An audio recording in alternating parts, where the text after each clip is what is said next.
Hi everyone, welcome to Story Time. My name is Susan Grimes and I am the event and social media coordinator for the Classroom Project, and I'm excited to read today's book. So today we will be reading A Pocket Full of Kisses. It's nighttime, nice and calm outside. And the author, the person who wrote the story, is Audrey Penn. And the illustrator, the person who drew the pictures, is Barbara Leonard Gibson. And we have the front cover, we have the back cover, and we have the spine that holds the pages together. All right.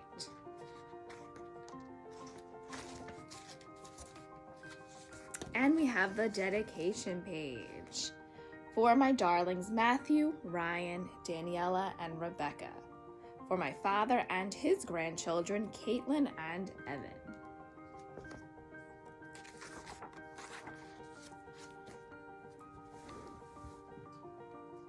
Chester Raccoon sat in the hollow of a tree stump and pouted, "Please, can we give him back?" He asked his mother. "I'll be really, really good if we can give him back."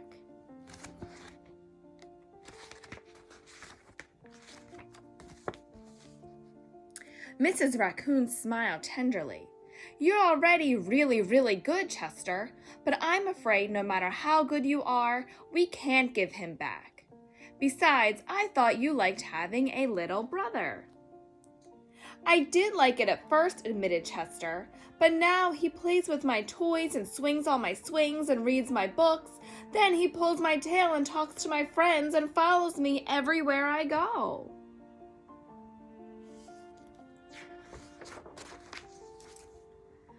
Mrs. Raccoon lifted Chester onto her lap and smoothed out his worried, furry forehead.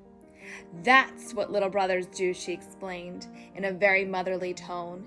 "It's no different than sharing the woods or sharing the stream or sharing the food we find.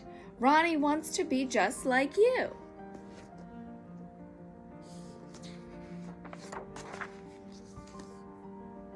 Mrs. Raccoon placed Chester on the ground and smiled at him with the soft, loving eyes he knew so well. "I think someone needs a kissing hand," she said in a voice that was warm and inviting. She took Chester's hand in her own and spread open his tiny fingers onto a fan. Leaning over, she kissed him right in the middle of his palm. Chester felt the warmth of that kiss rush from his hand up his arm and into his heart. And when he pressed his hand to his cheek, he could hear his mother's words in his head. "Mommy loves you," they said. "Mommy loves you." Chester grinned so wide the tips of his silky black mask crinkled upward. Even his cheeks flushed to a primrose pink. He was the happiest raccoon in the forest. In the blink of a moment, all the joy went out of the little raccoon. His pink cheeks paled and a stream of tiny hot tears felt like spring rain down his sad little face.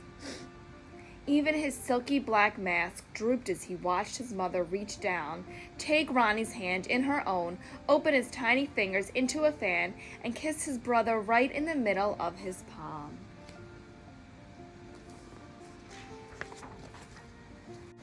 "That was my kissing hand," Chester gasped in the saddest voice his mother had ever heard.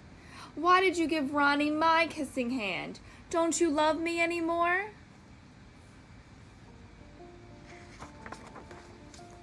"Oh, Chester," cried Mrs. Raccoon, "of course I love you."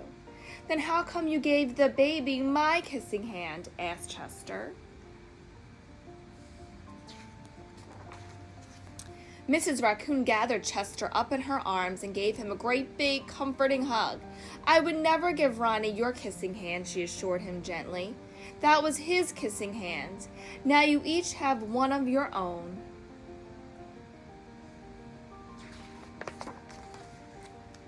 Chester wiped away his tears and settled in his mother's lap. "If you give both of us kissing hands, won't you run out?" Mrs. Raccoon laughed. "Would you like to hear a story?" she asked Chester. About kisses? About stars, said Mrs. Raccoon.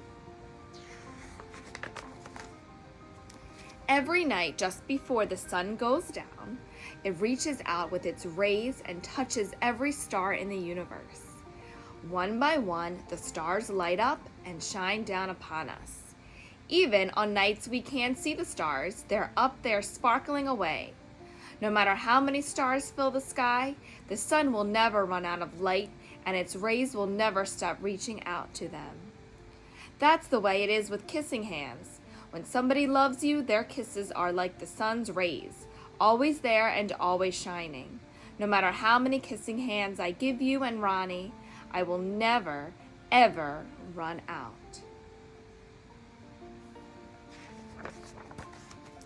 But you are right about one thing, Mrs. Raccoon told Chester. Ronnie's big brother widened his eyes and looked surprised.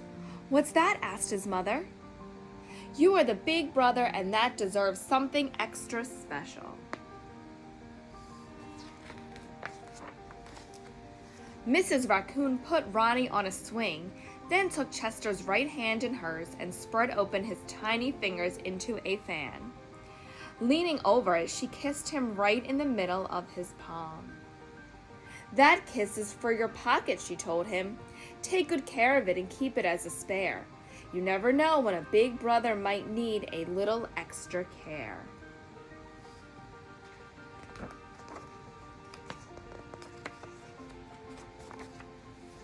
Chester hugged his mother and romped away.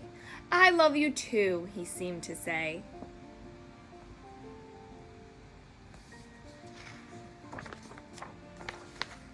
The end. I love how this page matches the front and the back cover. Pretty cool.